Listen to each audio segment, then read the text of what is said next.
hear me, go ahead and tell me where you're coming from in the comments just so I can make sure that everything's working. And then we will get started. So, all right, looks like this is live on my end. So that's always a good thing. And let's see if it is working for you guys. Jen, hi. Okay. Whew. Jen, this is what you get to eat after you work out. All right, so today I was going to try to do 4 treats from the 4 Disney World parks, but when I was sitting down and typing it up and logistically thinking how long it would take, it would be way too long of a video. So we are going to do 2 and 2. This week we're going to do Hollywood Studios and Epcot, and the next week we will do Magic Kingdom and Animal Kingdom. So today we're going to start with Epcot, and we're going to start with, there's so much food at Epcot that is oh so delicious, but picking my favorite is not a hard choice at all. Over in the Germany pavilion, there is this caramel store that sells like all the Werther stuff. Anyway, it has the best caramel everything. Caramel popcorn, caramel apples, apple caramel cookies. They have caramel butter bars that are okay, but the best one, and sadly they were not serving it when I was there 2 weeks ago.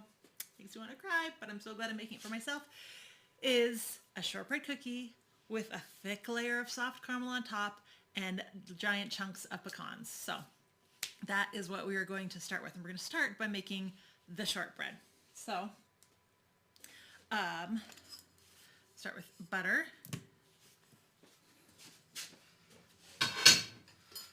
And we are going to beat this. Oh, not plugged in. That doesn't help.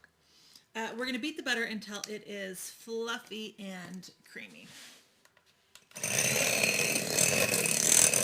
And if your butter is soft, this shouldn't take very long.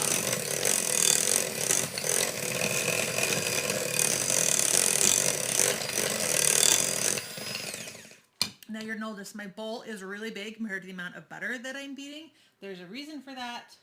And that is that by the time we add all the other ingredients, especially the flour, it starts to get crumbly and powdery and makes a huge mess. So I go for a very large bowl. Now we're going to add the brown sugar. Oops. I keep plastic over my brown sugar to keep it fresh before I film. Fancy family, hello. June, welcome. Sherry, Killin, hello, hello. Alta, Jessica, Betty, Becky, welcome, welcome. All right, now we're going to beat in this brown sugar.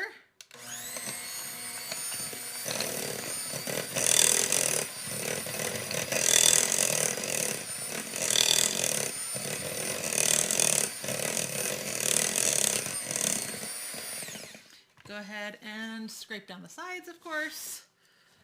Now, if you're making this in a big bowl, which you totally can, it's just the batch is not big enough for me to bother getting out my big, huge mixer. But just make sure that you scrape the sides real good as you're going.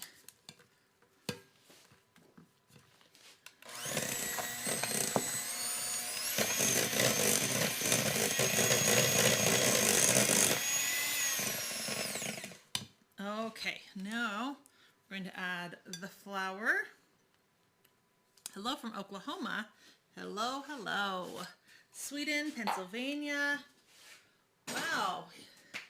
Where else do we have people coming from? All right, so now this is going to, if you want to start with half your flour, this is going to kind of be and go really dry, and it's going to look super crumbly, and you're going to be like, you added too much flour. But trust me, this it's right for shortbread, but it will be a little bit messy before it all comes together. So if you want to add just half your flour and beat it in, you'll get a really nice incorporated dough, and then add the rest of your flour. I just add it all at once and go for it. Linda, hi. Indiana, nice.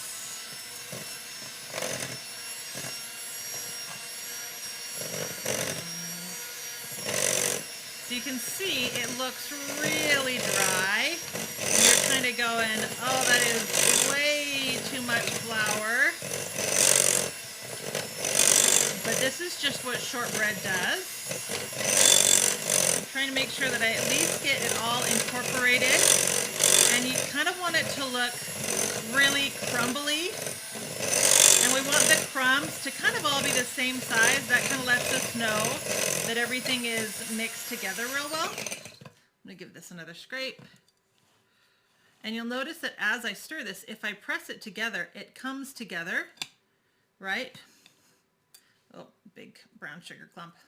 If you see any of those, go ahead and just squish them. Last bowl scraping. See how it even like starts to come together right here on the spoon itself? If you touch it, it's actually a lot wetter than it looks based on how it gets crumbly. So just ignore that.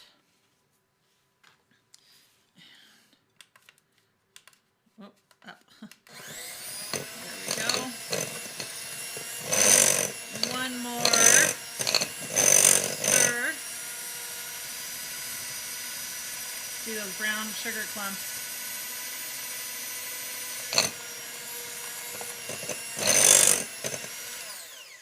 All right.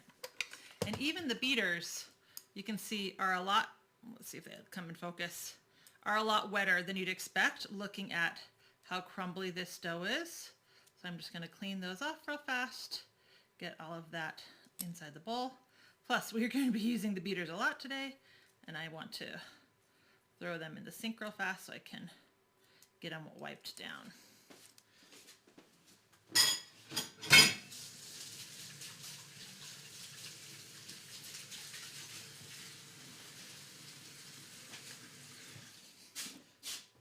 Now by itself, you can pour this in your pan and it will turn into great shortbread. Because I'm adding pecans to the top of my caramel, I also want to add pecans into my shortbread. So I am just going to take really, really small, I like these pecan chips over chopped pecans because they're so tiny. And add those in and just give it a quick stir. Again, it will just, basically you're just kind of getting all your pecan clumps and your shortbread clumps intermixed. And we're going to bring over a 9x13 pan.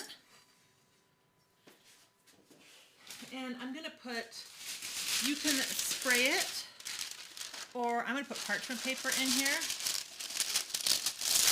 I'm actually going to spray the sides though.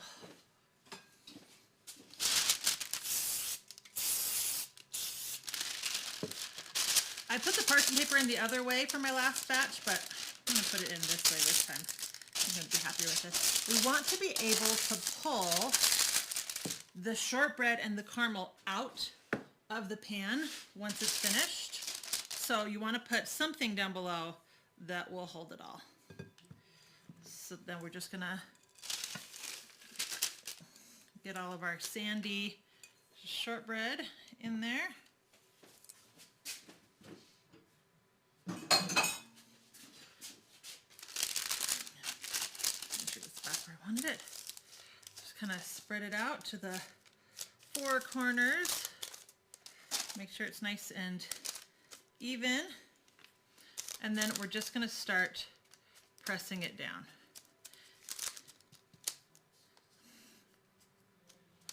You can use your hands or the back of your spoon. I find my hand is bigger and I can often get it done quicker if I use my hands. Making sure that I'm getting the sides. I'm trying to make sure that it is as flat and as even as possible all the way across.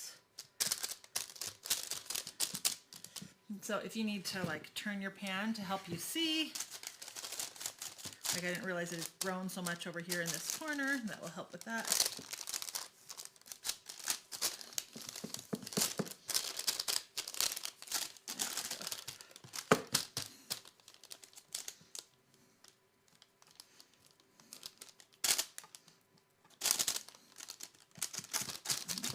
And then you want to bake this at 350 for about 20 to 25 minutes.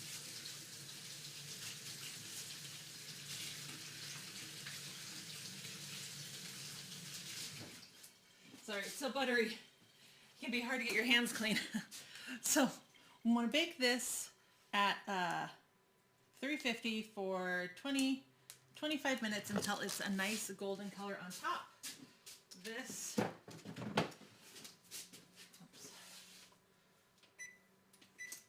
forgot to preheat the oven. This is a batch that I made earlier today. I let it actually cook a couple minutes longer than I would have liked, but it's going to be just fine and totally delicious. And you can see why I wanted to put that parchment paper in. It makes it easy to pull out. Now we're going to leave it in the pan for now, because now we're going to make the caramel and pour it on top of the baked shortbread. Margaret, hello. Yes, we are making caramel pecan shortbread bars from Epcot at Disney World. Okay, so now let's wipe down our counter. Those little shortbread clumps just fly everywhere, and everything gets to be kind of a buttery mess. Andrew, hello from Quebec. Paige, welcome, welcome. Wilson, Southern Oregon coast. Nice. I grew up in the Portland area. I miss Oregon. Okay. So let's get all of our stuff for caramel ready to go. So this is my homemade caramel recipe that if you've been watching for any time at all, you have probably seen before. I use this caramel recipe for my homemade soft caramels. I use this recipe for my caramel marshmallows. I use this recipe for my caramel chocolate ganache tart with the coconut crust. I use this recipe for anything that calls for caramel on my side, pretty much. So I've used it, I've made it before, you've seen it before, but hopefully, hello Sue, hopefully some of you will be new and this will be good to hear. So technically, if you're making caramel, you're using all white sugar. If you are making butterscotch, you use brown sugar, but I like the depth of flavor that the brown sugar gives caramel, so I'm technically making like a butterscotch caramel mix because I use part white sugar, part brown sugar. So to start with, come on camera, there we go. We are going to start melting some butter along with our sugars. We are using a lot of butter today, and I only have one cute little butter plate to make it like pretty for the video, so forgive the butter wrappers. Plus you don't want to open anything too soon and have it become kind of messy. So we're going to cook this over medium. Penny, hello, welcome. I used to live in Texas. Where in Texas are you located? All right, so now we're going to add our brown sugar. You're watching from your vacation in Illinois? Margaret, you're so cute. And white sugar. You said you were visiting your sister, right? Is that who it was? Laura Yum, yes. Or Linda. It does not get much better than this. So I'm trying to scroll through and make sure that I catch some of these comments. What am I making? We already answered that. Thank you for watching, Robin. Okay. So I'm going to get out a spatula. So this is on medium. Notice I have my thermometer in here already, and we're just going to let that butter melt and let these sugars cook. Now let's talk a little bit about corn syrup. So a lot of people get all freaked out because a couple years ago it came out that high fructose corn syrup is bad for you. Shocking, I know. There are a lot of things that are bad for us. Doesn't mean I don't stop eating them. But high fructose corn syrup is something that comes in a lot of foods that use a lot of preservatives, but corn syrup that you get at the grocery store, like Caro, light syrup, stuff like that, is not the same thing as high fructose corn syrup. Now, by itself, it is a very sweet, very sugary ingredient, and let's face it, it is not necessarily good for you, but it does have its purpose. And the reason that I encourage people to still use corn syrup and not just brush it off completely is for what it does for candy making. I use it in frostings, marshmallows, caramels, caramel syrups, anything that's candy based. I use it for. Susanna, welcome. Diana, welcome.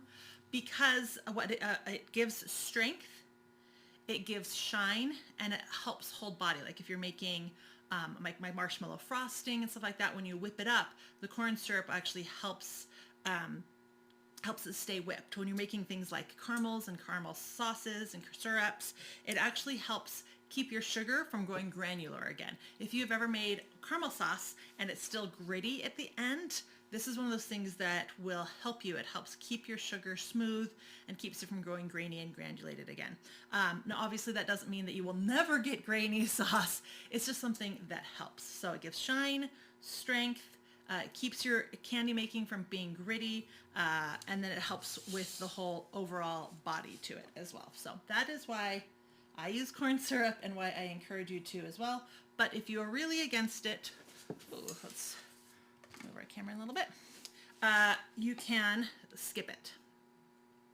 I just don't recommend it. Stella, hello from California. You know, I have always wanted to live in California because I do not like extreme weather changes. And I have lived in Texas and Arizona and Utah where we have extreme weather. In fact, we have already had snow. We had snow a couple days ago on Sunday and I wanted to cry. But anyway, this of course is the most time consuming part of this video, just getting this to get melted. Now let's talk thermometers, because that is like one of my soapboxes is thermometers. I'm going to put the new shortbread in.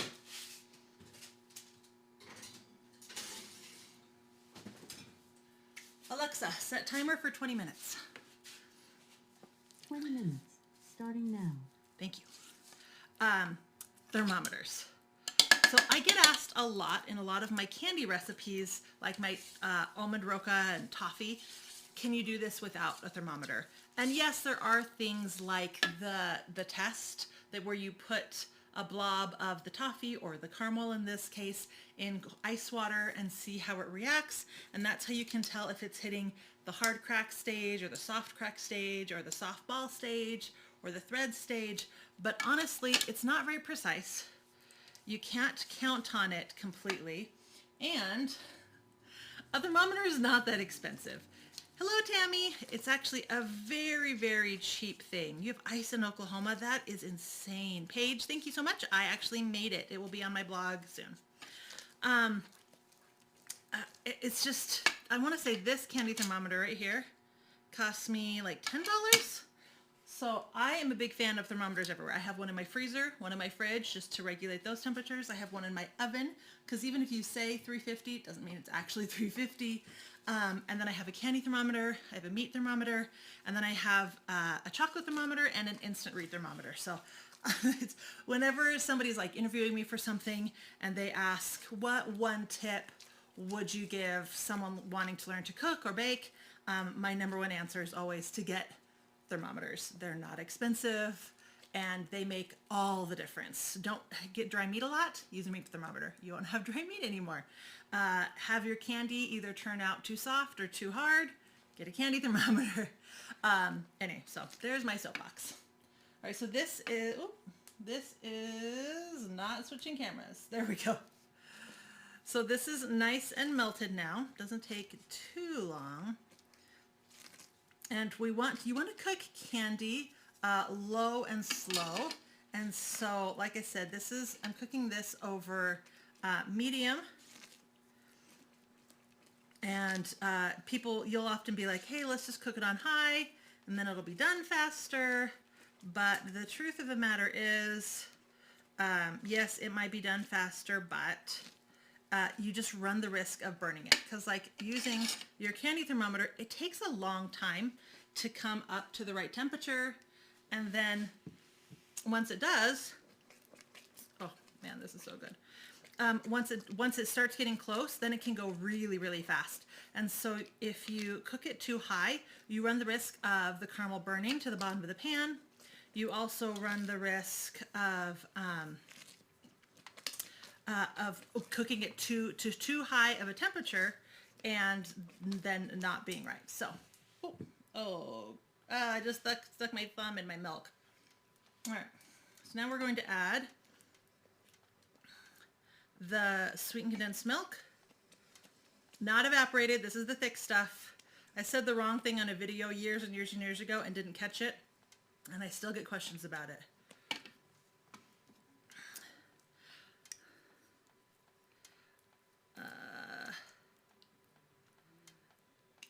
Oof, man, all this stuff is so delicious.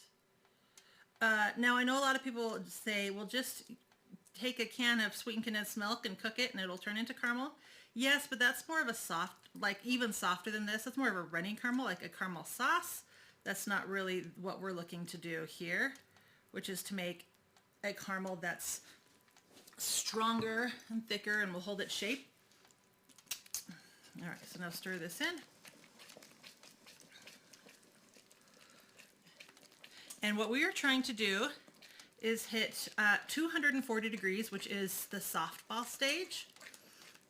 Now, something else that I've talked about a lot, so I apologize if you have heard this before. Southwest Fort Worth. Okay, I lived in Dallas and I lived in Houston. In Dallas, I lived over in the Richardson area, and when I was in Houston, I was in the Springs area near Conroe, just south of Conroe.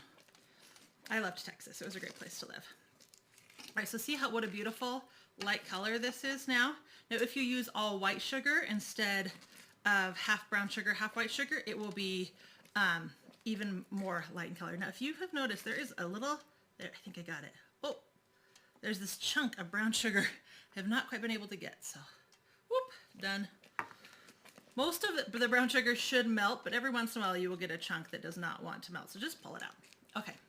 So we are trying to hit 240 degrees softball stage, but I live up in Utah and I live at a very high elevation. I live like 4,000 something feet. Before, when I lived with my ex-in-laws, I lived at like 5,000 something feet. And so you want to make sure that you adjust anytime that you're making candy to your altitude. So candy thermometers all recipes should be written for sea level. Now, when it comes to cooking, that doesn't make too much of a difference. But when it comes to baking and candy making, it makes a huge difference when you live at a different elevation. Sorry, I just want to make sure. We are boiling now. A lot of recipes will say boil for like 15 minutes, but depending on where you live, that 15 minutes does not guarantee that you hit the right temperature. So when you're looking at candy making recipes, make sure that you find one that uses temperatures and that you're using a thermometer. So 240 degrees is what this recipe is at sea level. I do not live at sea level. So what you want to do to figure out what adjustments you need to make is boil some water. Water boils at 212 degrees at sea level. So boil water and notice what the temperature is when it comes to a boil. For me, it boiled at 192 degrees, which is a 20-degree difference from sea level. So when a recipe for me calls for 240 degrees softball stage, I know that what I'm really trying to hit is 220 degrees, not 240, 220. So by knowing the difference in just water boiling, you'll be able to better adapt candy making to wherever you live. Now, there are a lot of places online that will give you basic gauges. The basic gauge for where I live, I want to say, is actually like a 12-degree difference. And so that's one of the reasons that you want to make sure that you do that yourself, because not all thermometers are the same either, right? And so by testing my thermometer with my water at my house with the boiling, I'm able to be more precise when it comes to my candy making. So hopefully that helps.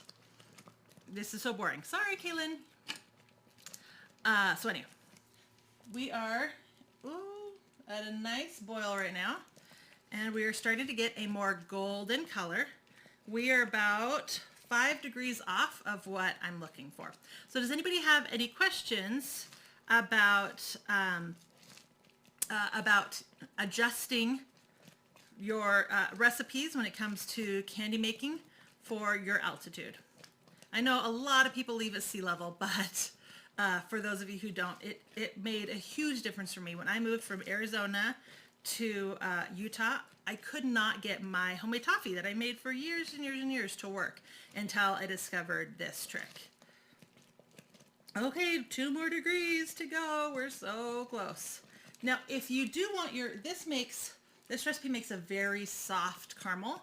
If you want yours to be a little bit on the thicker side, not hard crunch, obviously, you can just cook it a couple more degrees. I would be careful though, because it goes from soft ball to hard ball pretty quickly.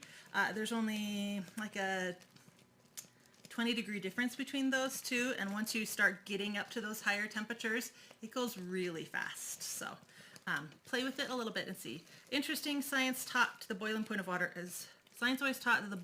water is 100 degrees. That's not what I was taught. Somebody Google it. Alexa, what temperature does water boil at? Maybe she'll know. Water boils when it reaches 212 degrees Fahrenheit or 100 degrees Celsius. Ooh, 100 degrees Celsius. That's the difference. Thank you, Alexa. Water you boil. Yeah. There you go. So that's the difference. When it reaches Stop. 212 Alexa, stop.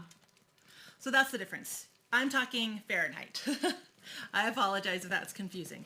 So, but the same thing applies to Celsius. Take that 100 degrees, boil it, and there you go. Okay, we are right at 220, which is 240 at sea level for me. So we're going to take it off the heat. Ooh, or not. Come on, cameras. There we go. All right, so we get this nice rolling boil. It's a nice light color. I've been stirring it the whole time so we don't have any burning at the bottom. Now, that's another thing that people talk about a lot when it comes to candy making. Sorry, I'm going to take this off heat. Is not stirring it. I've tried the whole not stirring it thing, and I get burnt caramel at the bottom. So I don't know who that's working for, but it is never working for me. Now, what I'm not doing though is scraping the sides if you're making something like a watery sugar base. It's like when I'm making the caramel sauce, things that are thinner, because it'll kind of, as it boils, it'll shoot up that sugar against the side and it'll crystallize. And if you're scraping the sides back into your sauce, you're scraping crystallized sugar back in. I have not had that problem with this thick caramel recipe though, so I don't really worry about it too much, but I am always scraping the bottom. Okay, off the heat. Going to take my heating element away.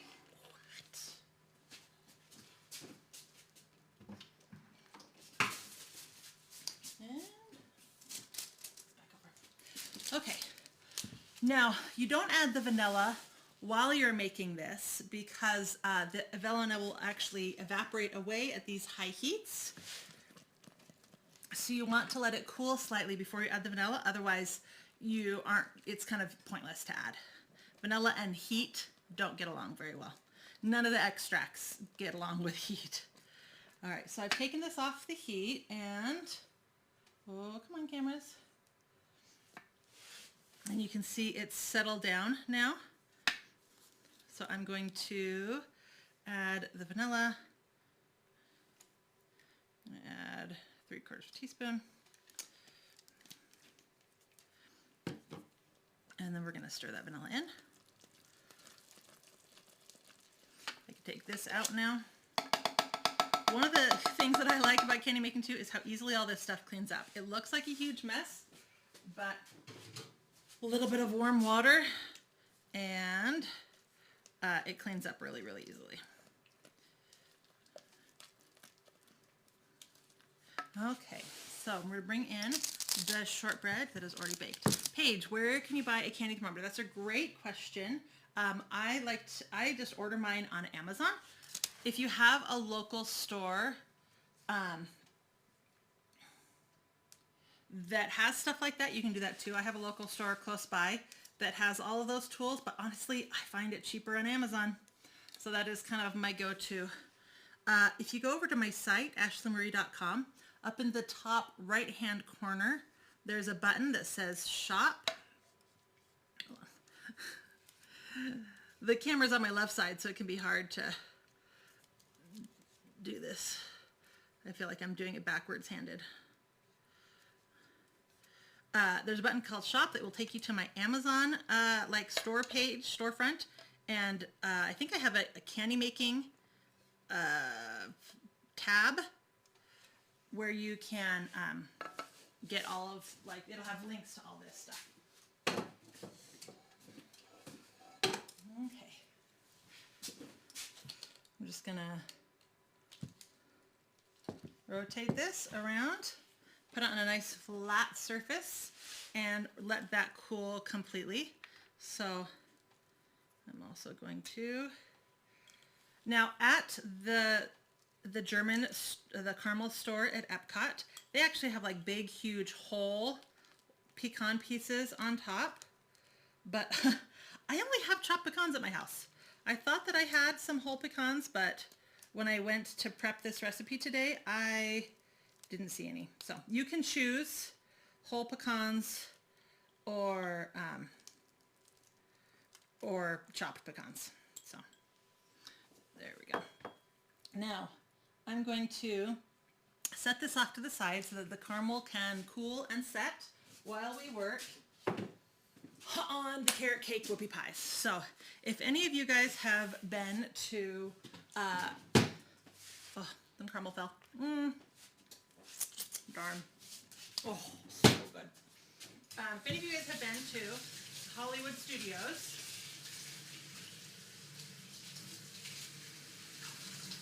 they used to serve these carrot cake whoopie pies at the confectionery, like sugary sweet store with all the cookies and stuff like that, but they actually closed that store. And now they're selling these carrot cake whoopie pies at the Trolley Cart Cafe, which is the Starbucks on Main Street down there. And they've actually changed. So the first time that I had these, they were about this big and they were flat, like they had just been cooked on a cookie sheet. When I went back this last time, I'd already heard about the change, so I was prepared.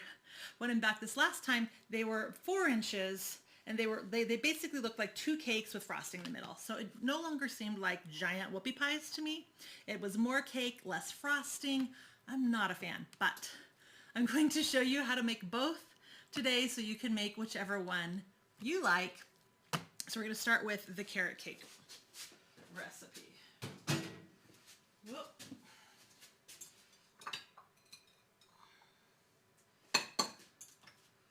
Okay, bring all my supplies and ingredients over.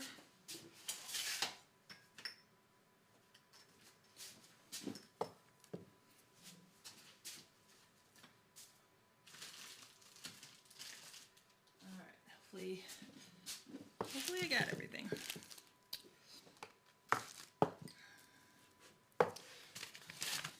Swap out my recipe notes. And let's get started. So, first thing that we're going to do is mix our dry ingredients. And so I have flour and baking powder. Now I get asked, why don't I use baking powder and baking soda in all my recipes? And the reason for that is they have 2 different jobs. Baking powder is baking soda with cream of tartar in it. Now baking soda by itself is a base. And so if you're making something that has a lot of acidity in it, like lemon sour cream pie or something like that, then you want to use baking soda to balance the acidity. If you're making a recipe without any acidity, then you want to use baking powder because it has that cream of tartar in it that balances that base for you. So you don't need to use both. You should technically only use one. In most recipes, there is the occasional time then you don't, but okay. So, come on, cameras. Equipment. You gotta love technology. There we go. So, here is the baking powder. And teaspoon of cinnamon. Now you could use like a pumpkin pie spice. I like to use the raw spices themselves because I think that pumpkin pie spice by itself is a little bit too clovey for me, but that's a personal preference. So we're going to use a 1/4 teaspoon nutmeg and 1/4 teaspoon ginger. Uh-oh, I forgot to have my daughter refill my ginger. It is a little low. I think we'll have enough though.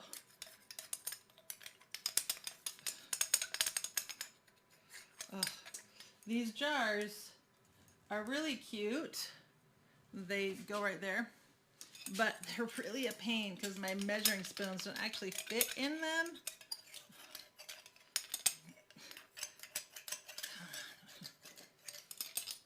All right. Let's try this again. Where was I? Is that right? Nope, that's half.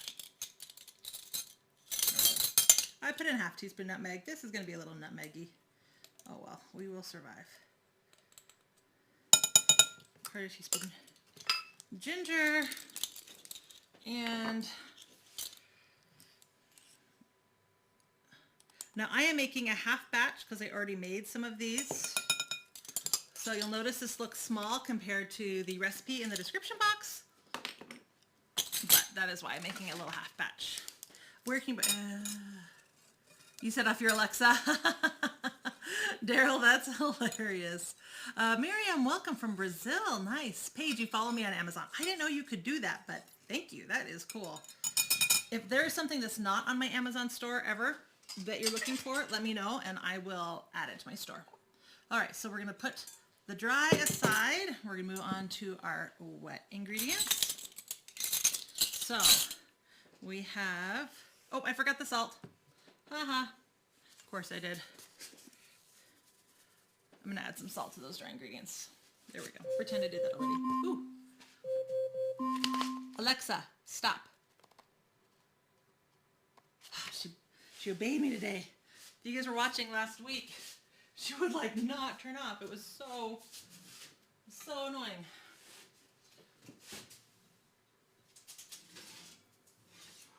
Whew. Oh, that shortbread is perfect. Yes, 20 minutes was a great time. I let it overcook a little bit last time. Okay, wet ingredients. So I have sugar and brown sugar. I'm going to deal with my plastic wrap again. And an egg. Normally the recipe calls for 2, but I'm halving it since I already made a half batch to show you guys.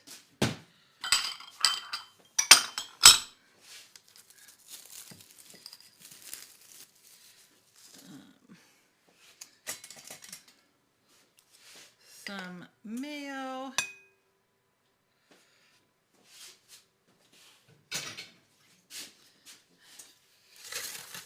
And vanilla.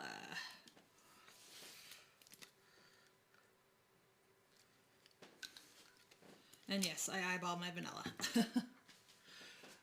And now we're going to beat it up.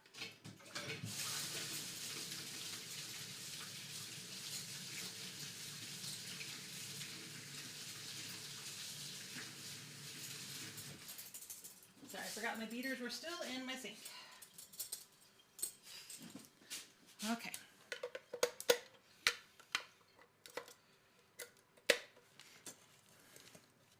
Oh, and it's not plugged in again. And this is just my day for things not being plugged in. Let's try this again.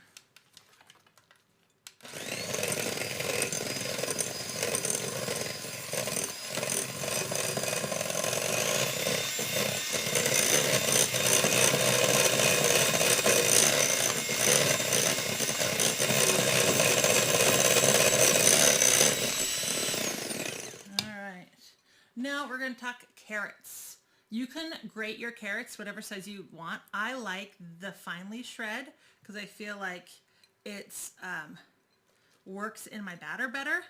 Now I've also seen people use carrot puree for this.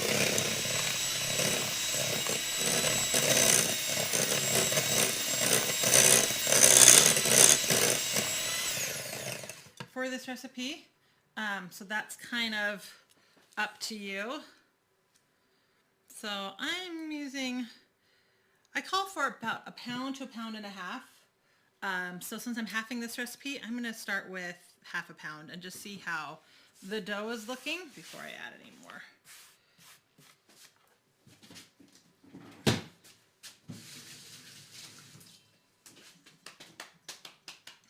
And my dad took one of my toys away.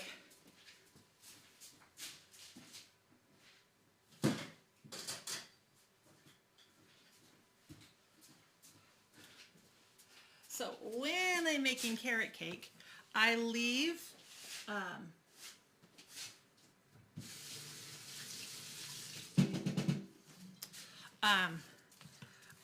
the batter like this with the carrots shredded like this. But for these cookies, because they're smaller, I'm actually going to use my hand blender to kind of cut down on how carroty this is. So the first time I made this, I was like, it's just a little stringy. So again, if I was just making the cake, I would leave it, but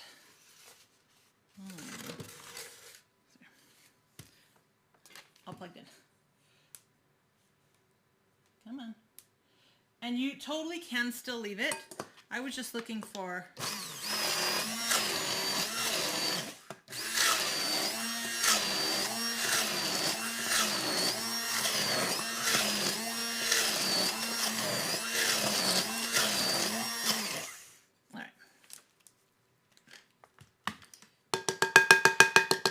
puree it completely. I still want it to be kind of carroty, but so this way it still has those like chunks of carrots, but it'll also incorporate it in the cookies a little bit better, but that is totally optional. So now we're going to add our dry ingredients in here.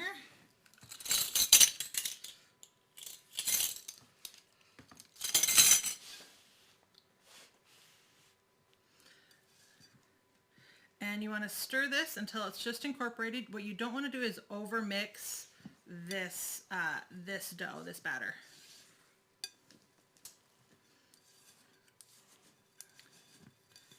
Scraping the sides. And just keep folding this together.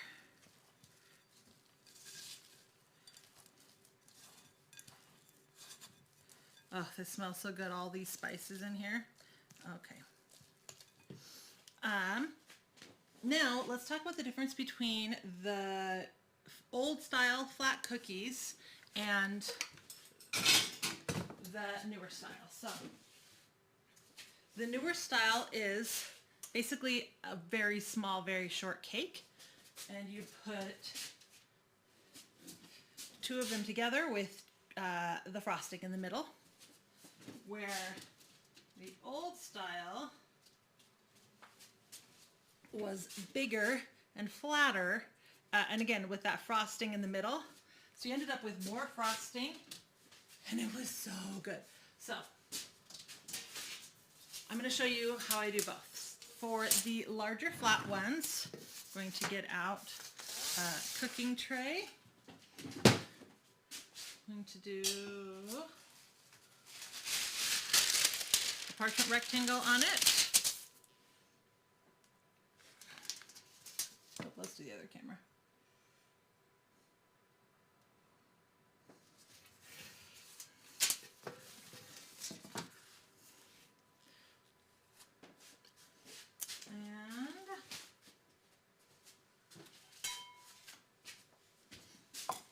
I'm going to use my large cookie scoop.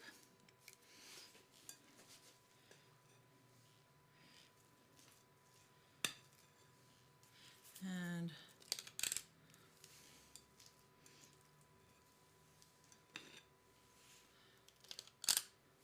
I'm going to do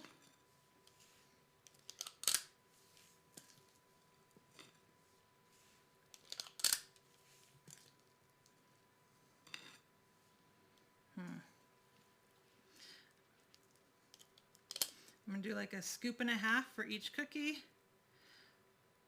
I did 2 full scoops before, so it's kind of up to you to decide what is the right size for you.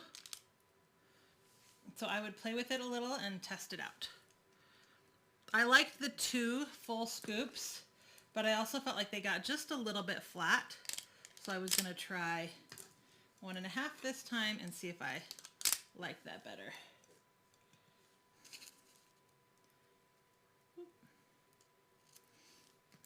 Just try to keep them round.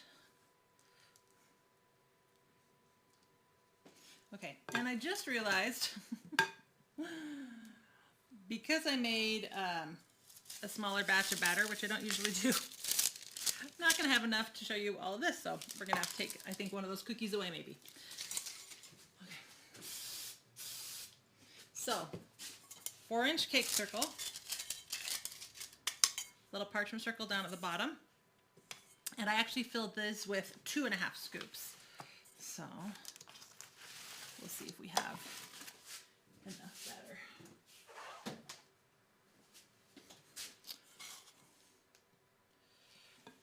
So all of a sudden I looked over, I'm like, oh, we are kind of low. So 1, 2,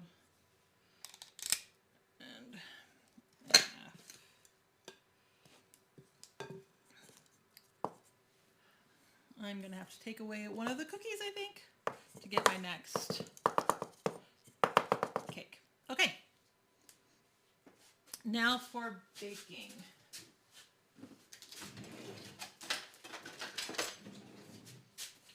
Oh. Hold on, I'm going to scrape one of these cookies back into the bowl.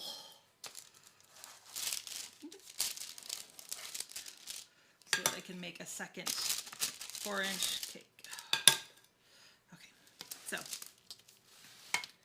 for the cookies, I mean technically they're both cookies, but the ones that are actually like on a cookie sheet cookies, I bake those for about 15 to 17 minutes.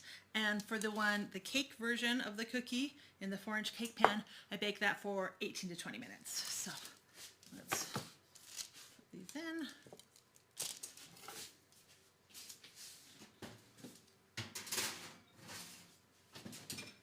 Alexa, set timer for 16 minutes. 16 minutes, starting now. Okay. And while those are cooking, we're going to make our cream cheese frosting.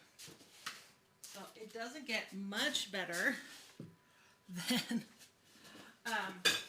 cream cheese frosting.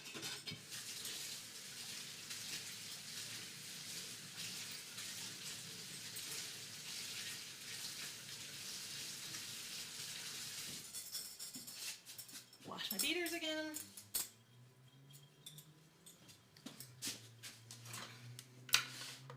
Just when I was thinking I was done with my hand mixer for the day.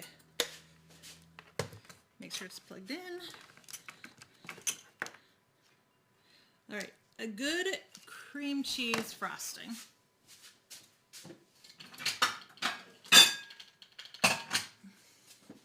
is made with cream cheese. Shocking, I know.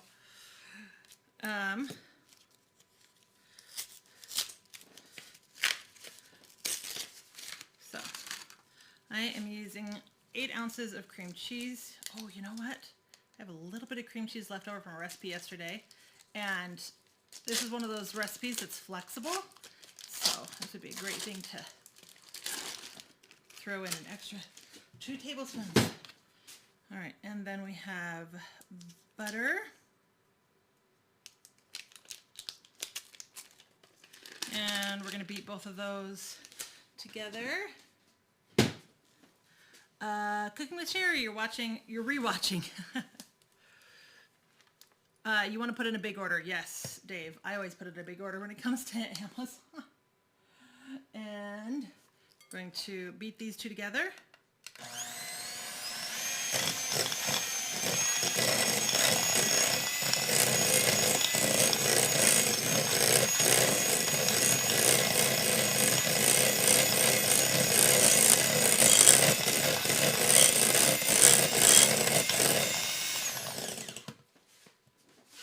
To scrape the side. Now I always beat the cream cheese and butter together really, really good before I add any other ingredients, because if you add the other ingredients too soon, you get cream cheese chunks. And nobody wants cream cheese chunks. You want to make sure you start with room temperature ingredients, that you beat it really, really good. To add some vanilla.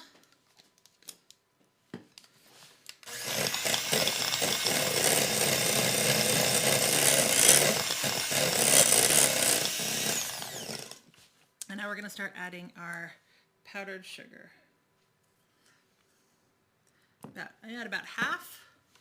Ooh, we got some bright white over there. There we go.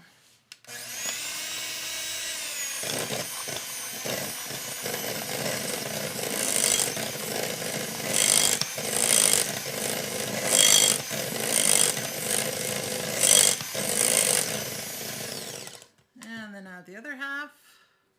And yes, we get a nice powdered sugar cloud everywhere.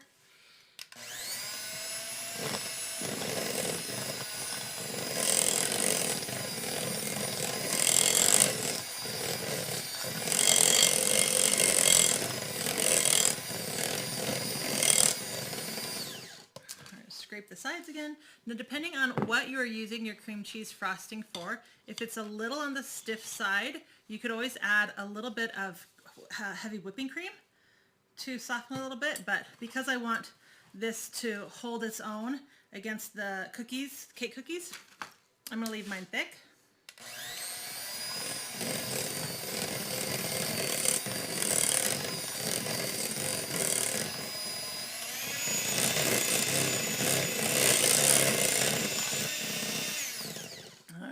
That is looking good.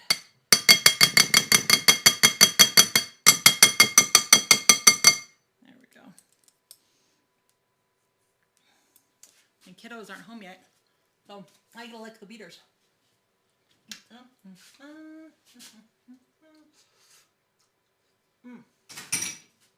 So good. Powdered sugar everywhere. All right, now you want to get a piping bag with a star tip. You can get any size that you want. The size that you get will depend on how thick you want that frosting on the inside.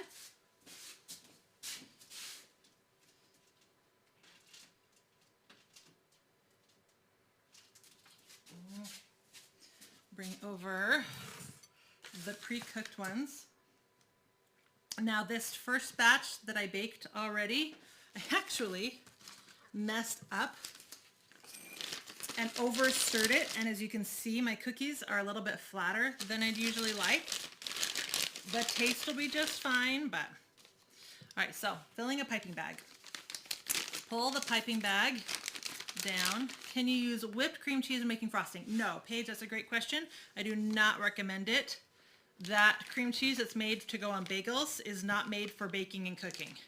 It has too many other ingredients added to it to keep it smooth and pliable.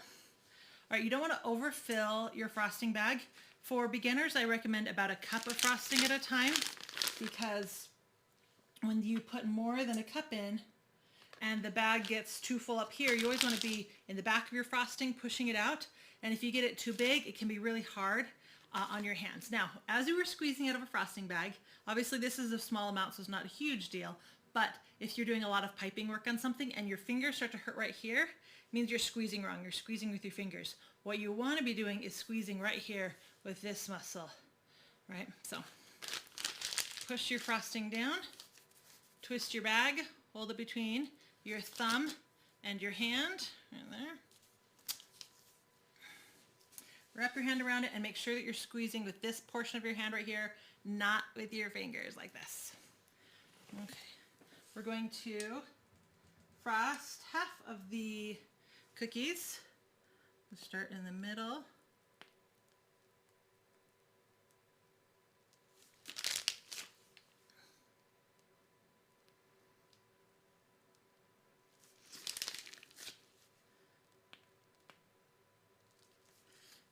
Ran out.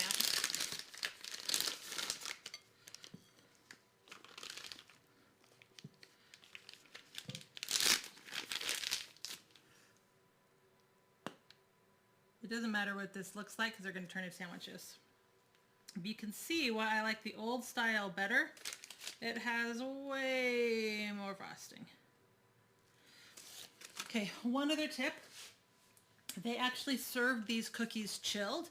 I would actually chill these after you frost it to this point, and then add the top, because if I add the top right now, which I'm going to so you guys can see, the frosting is going to be too squishy and it's just going to squish right out. Where if you chill it at this point before you add the next layer, the top of the cookies, it'll be firmer and it will hold it further apart. That'll be more authentic to what you see at the Disneyland parks. So let's actually check on my caramel. Okay, I'm going to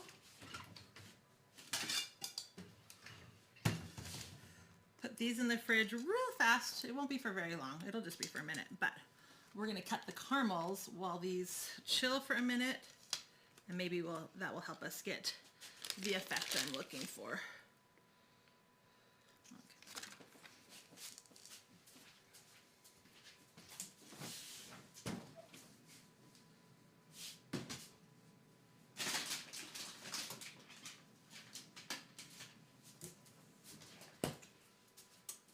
How much time is left on the timer? 7 minutes. Okay, looks delicious. Thank you.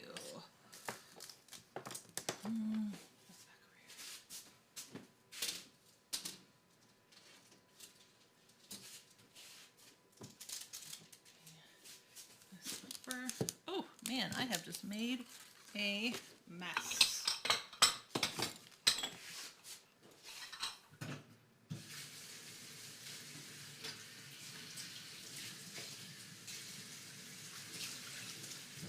I will say when you're making things with carrots or pumpkin, make sure that you keep yourself really clean, because both of those things will dye whatever surface or tools you are working with.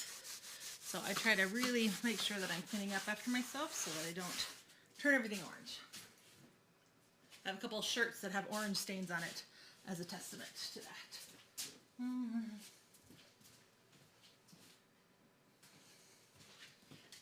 To get my Ashlee Marie cutting board. Okay. So we're going to pull this out. I really should let this set a little bit more. Like the caramel is still just soft enough that it's going to kind of be a little oozy, but we will persevere. We will get through it.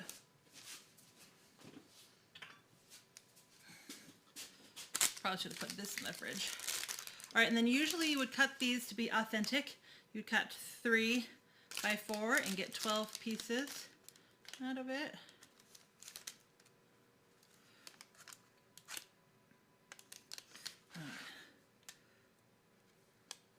Oh yeah, this caramel is still really soft. It needs like another hour. It's still really warm too. But delicious.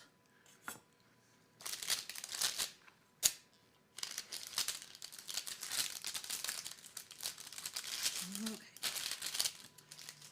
Ooh.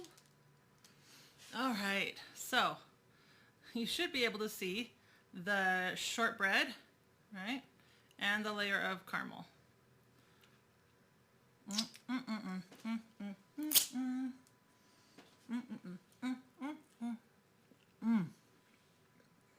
Oh, so good. I took a really big bite. Oh, that is divine. Like, that shortbread is crumbly and buttery. And that caramel is just so soft and gooey and delicious.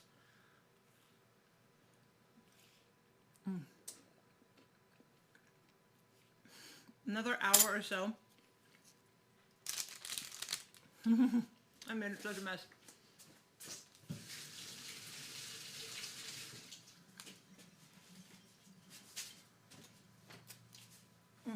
And it would be a lot firmer and be easier to cut. The caramel shortbread bars, do caramel on my face. At Epcot, when you bite them, you do get a nice caramel pull though, and so that's what I was going for. Like I said, if you want to cook it a couple degrees above the softball stage, it will just get firmer and firmer and firmer. I don't recommend going all the way to hardball stage. Where's my thermometer? All right. So softball stage is 240 degrees Celsius, Fahrenheit, and about 115 Celsius. Where hardball is 220 Fahrenheit and about 128 Celsius. So I wouldn't go above 250, that it will just get too firm. So 250 Fahrenheit or like 122 Celsius. That's what I would recommend as your window for firmer versus softer when it comes to the caramel department. And of course, don't forget to altitude. So that is that one. Is your cutting board on your Amazon shop. It is not, it's an IKEA cutting board that I used a Glowforge on to cut my logo. But if you guys like it, I would be happy to make more. I just made it for me. You know what? I'm gonna put this back in the 9x13 pan just to kind of help hold the rest of the caramel in place. There we go. It's still gonna spill a little bit over where I took bites, but there we go. Oh, okay. I actually put the cookies in the freezer because I knew we would probably only have a couple of minutes.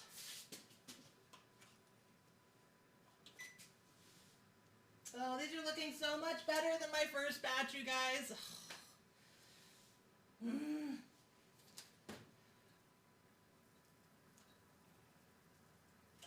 I even think they're done.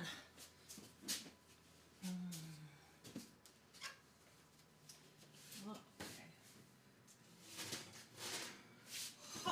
Oh, look at how fluffy these are. Oh, nope, that's not what I meant to do. There we go. Look how much fatter these are. This is what they're supposed to look like, but bigger.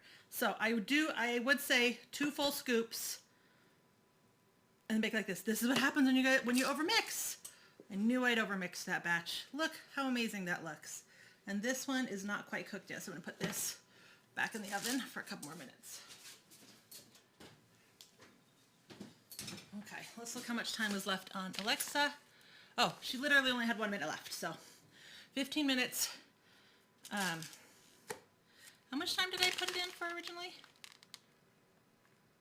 Come on, tell me, Alexa. Anyway, so then put these directly on the cooling rack. Oh, they look amazing. I'm so happy.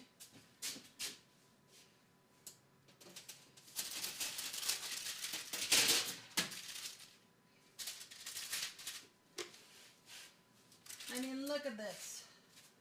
Look at this. There's like no comparison to how beautiful these look versus how flat these are. Wah, wah. Wrong, right. Right there. Alexa, stop. So yeah, these cooked for 15 minutes and they look perfect. They're giving me a nice bounce back, just like you want. Oh, they look so good. These are amazing. It looks yummy. Thank you so much, Maria. Oh, sorry. Oh, no. I just lost all my comments. There we go. Okay. Oh, so this is what you want it to look like, but a little bit bigger. So more like this width. So 2 scoops I think would get you to where you want to be, but these will totally work. Alexa, set timer for 3 minutes. 3 minutes. Starting now.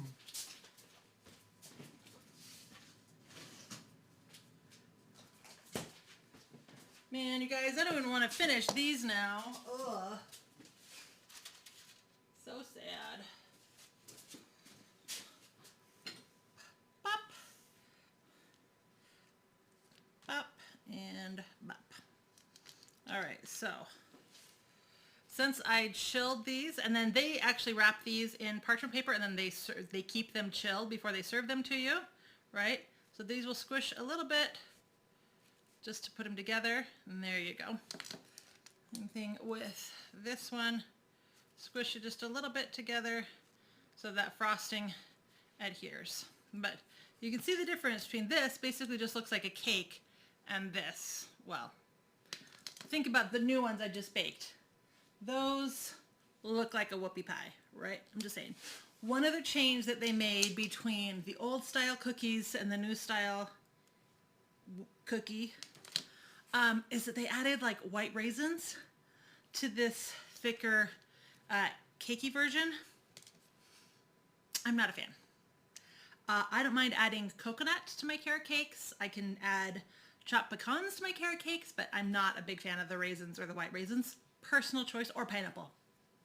But if you like any of those things, I don't recommend adding them to the recipe where you're looking to make the old style flatter whoopie pie cookies. But if you are making the cake cookie version, then go ahead and add what you want.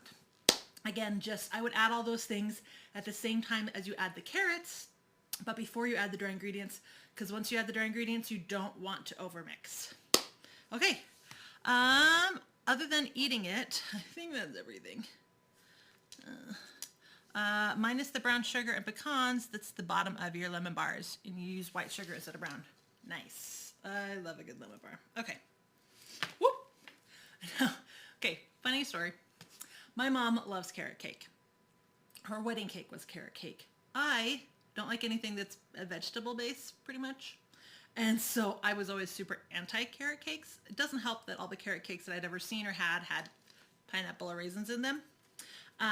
So when we were at Walt Disney World back in 2017, first time I took the kids, I brought my mom with me for a couple of days, and because I thought 5 kids by myself, I might want to go on a ride. And I knew that I had done all this research on what foods there were and what I wanted to try, and people raved about these cookies, but I had no interest because carrot cake. But my mom loves carrot cake, so I was trying to be nice and thankful for her being so helpful, and so I bought it for her, and I devoured half of it. It was so good. I loved it so much. Alexa, stop. Anyway.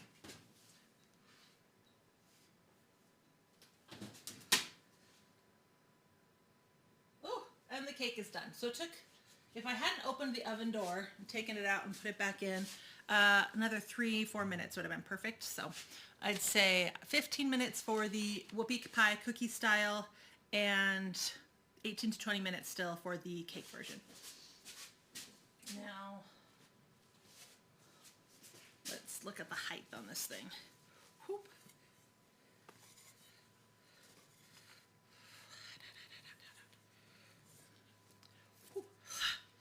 Okay, yeah, that is maybe a little bit taller than the new version is at the store. So maybe 2 full scoops would be good. So I would say 2 scoops for either version. 2 scoops for the whoopie pie version, or 2 scoops for the cake version of that large, thing. And that should give you, I want to say 6 cookies. So 12 cookies, so 6 whoopie pies at the full version of this recipe. 3 for like this smaller version of mine. Anyway, so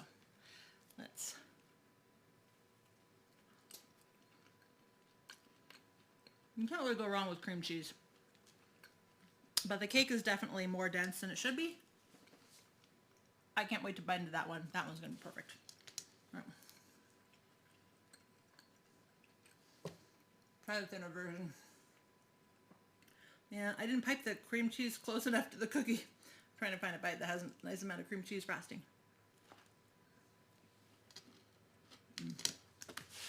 Anything that holds cream cheese frosting is good in my book. The flavor,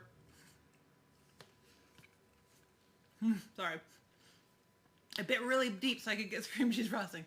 The flavor is fantastic. The original cookies that I pre-baked earlier today are just a little dense.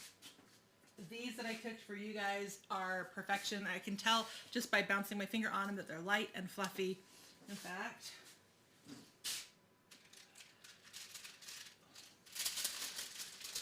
oh, it's cool enough that we can rip it open. So.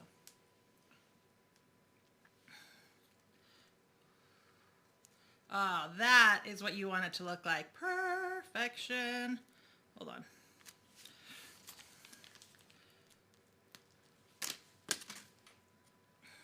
Okay. Oh, that's where it's at. So, follow how we made it together today and ignore my overbeaten mess. Seriously, you guys. Yeah.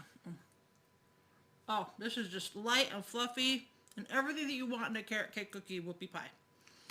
All right, so that is it for today. I am going to take a minute, scroll through and look for any comments that I might have missed and respond to them. But obviously, if you need to leave, you need to leave. I will see you guys next week. And my plan is to make the Cheshire cat tail from Magic Kingdom and the Mickey cinnamon roll from Kusafari Bakery in Animal Kingdom. So both of those use similar techniques to the dough. So it is, we might only get to one of them because it is, both of them use laminated doughs. So we might just do one at a time. So it might be the next 2 weeks, just because laminated doughs can take a long time. Obviously I will have some finished dough for us to work with as well, but laminated dough is when you make the dough, you need to let the dough chill. You need to make a pat of butter, then you fold the dough over the butter and roll it out. Fold, roll, fold, roll, fold, roll. But you need to chill it between all of the folded rolls. So it's not hard at all, just a little time consuming. And since both of those recipes use slightly different doughs but the same techniques, we might just make them on different weeks. I will do a test run and see how long it takes. So anyway, thank you again for joining me. I'll be back next Tuesday at 3:30 Pacific, 6:30 Eastern. And yeah, I'm gonna answer some questions. Robin, hi. Okay. Facebook is seriously the worst. Oh, good. I can respond to Facebook comments over here and there's not so hidden. Jen, Kay, hello. Melody, Linda. So sorry that I missed so many of your guys' comments. Margaret, I hope you and your sister are having a ball together. Diana, first time watching from Pennsylvania. Welcome, welcome. Tammy, hi. Nadia, interesting, yep, we already covered that. What other frosting can you use if you can't use cream cheese frosting? Kay, that is a great question. My heart breaks for you if you cannot make cream cheese frosting. Is it a dairy thing? Because you could always, if it's not a dairy thing, it's just that you don't like cream cheese, you could always do like a mascarpone frosting. You don't want it to be like as runny as a lot of mascarpone frostings are, so look for one that's thick enough to stand up to like being spread on a cake or something like that. But that could work. But really, carrot cake and cream cheese frosting are kind of like a hand-in-hand thing, which is why I recommend it. Obviously, you can use a buttercream. That's just fine. And any buttercream would work. It's just going to be a slightly different flavor profile, but it would work. So just pick a frosting that you love and you think is delicious that's thick enough to hold up against the cookies being squished against it. Okay. Let's go over to the YouTube side of things.